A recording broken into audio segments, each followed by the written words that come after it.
ایک غریب آدمی بدو رات کے وقت وہ کہیں بیچارہ صبح سے چلا تھا، مدینے پہنچتے اسے رات ہو گئی.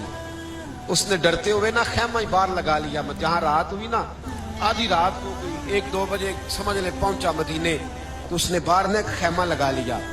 بیوی اس کی امید سے تھی، بچے کی ولادت کا وقت قریب آ گیا، بیمار ہو گئی. اس نے خیمہ لگایا، بیوی اندر ہے. حضرت عمر فاروق گشت پہ تھے رات کو، ساتھ ایک غلام تھا. حضرت عمر فاروق رضی اللہ تعالیٰ عنہ کہنے لگے وہ آگ جل رہی ہے تھوڑی سی، پتہ کرو کون ہے. تو آپ کا غلام پتہ کرنے گا تو بدو نے ڈانٹ دیا، کہنے لگے جاؤ تمہیں کیوں بتاؤں. حضرت عمر خود گئے، کہنے لگے مسافر بھائی بتا تو صحیح. کہنے لگا جی چھوڑے، میں آپ کو کیوں بتاؤں میں کون ہوں، کیسے آیا ہوں. فرمایا خیمے کے اندر سے کرہنے کی آواز آتی، کوئی درد سے چیخ رہا ہے، بتا ہمیں بات کیا ہے. کہنے لگا جی میں فلاں بستی فلاں علاقے کا ایک غریب ہوں، امیر المومنین عمر فاروق سے ملنے آیا ہوں، اور رات ہو گئی ہے تو یہاں خیمہ لگایا ہے، صبح میں ان سے مل کے چلا جاؤں گا. تو رات کو تکلیف دینا پسند نہیں کیا، تو میری بیوی امید سے تھی، اب بچے کی ولادت کا وقت قریب ہے، پاس کوئی نہیں. حضرت عمر کہنے لگے تو ٹھہر میں ابھی آیا. چہرے پہ نقاب ہے، اسے بتایا نہیں میں ہی امیر المومنین. عمر دوڑے گئے، اپنی زوجہ سے کہنے لگے اگر تجھے بہت بڑا اجر مل رہا ہو تو حاصل کرے گی. کہا کروں گی. تو کہنے لگے چل پھر میرے ساتھ، بہت بڑا اجر ہے. ایک دوست کے ہاں ولادت کا وقت ہے، ضرورت کی چیزیں ساتھ لے لو. اس عورت نے تھوڑے دانے لے لیے، گھی لے لیا. حضرت عمر سے کہنے لگی لکڑیاں اکٹھی کر لے. امیر المومنین کونسلر کی بات نہیں بتا رہا آپ کو، میں آپ کو ایم پی اے کی بات نہیں بتا رہا، ایم این اے کی بات نہیں بتا رہا، جو 10 گاؤں کو ملا کے چیئرمین بنا اس کی بات نہیں بتا رہا. اس کی بات بتا رہا ہوں جو 22 لاکھ مربع میل کا حکمران ہے. اس کی بات بتا رہا ہوں جو گلی سے گزرے تو شیطان رستہ ہی بدل جاتا ہے. اس کی بات بتا رہا ہوں جس کے بارے میں میرے مصطفیٰ کریم صلی اللہ تعالیٰ علیہ وآلہ وسلم نے فرمایا میرا عمر تو وہ ہے کہ 950 سال حضرت جبریل بھی اس کی شان بیان کریں تو عظمت ختم نہیں ہوتی. اتنا بڑا شخص. حضرت عمر نے لکڑیاں اکٹھی کی، اینٹوں کا روڑے لے کے چولہا بنایا، پہنچ گئے. آپ کی زوجہ کہنے لگی یہ تھوڑے دانے ڈالنے، گھی ڈالنے اور ایک لکڑی لے کے اس کو ہلائیں، تیار کریں. خود زوجہ اندر چلی گئی. حضرت عمر بار پکانے لگے. وہ بدو کہتا ہے میں اس طرح کا ان کے ساتھ بہیو کرنے لگا جیسے وہ کسی چوکیدار کے ساتھ نہیں کرتا. میں نے سمجھا جی عمر نے چوکیدار رکھے آنے جانے والے مہمانوں کا. میں کبھی پانی کا پیالہ مانگتا، کبھی کوئی بات، عمر دوڑے جاتے، کبھی پانی لاتے. او مسلمانوں، او میرے رسول کے غلاموں عزیزو.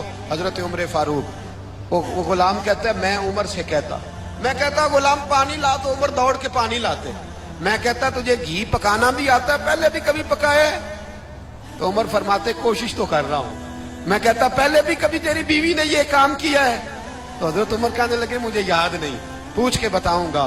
کہتے کیا رنگ تھا، کیا انداز تھا، کیا مصطفیٰ کی تربیت تھی، کیا انداز حضور نے سکھائے غلاموں کو. یہ کس طرح کا امیر ہے کہ یہ ہنڈیا پکا رہا ہے، پھونکے مار رہا ہے ایک غریب کے لیے، دیہاتی کے لیے جسے جانتے بھی نہیں.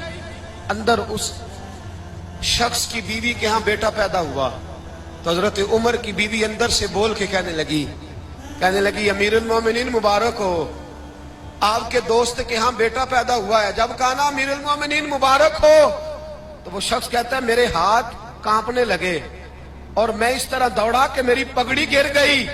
میں دوڑا تو عمر نے بلایا، کہا کدھر جاتے ہو؟ کہنے لگا آپ امیر المومنین ہیں، آپ امیر المومنین، آپ عمر ہیں. کیسر و کسرا جس کے نام سے کانپے آپ وہ ہیں جسے مصطفیٰ نے دعا مانگ کے اللہ سے مانگا، وہ والے عمر ہیں آپ. جس کے لیے علی المرتضیٰ فرماتے ہیں میں روز دعا کرتا ہوں، وہ والے عمر ہیں.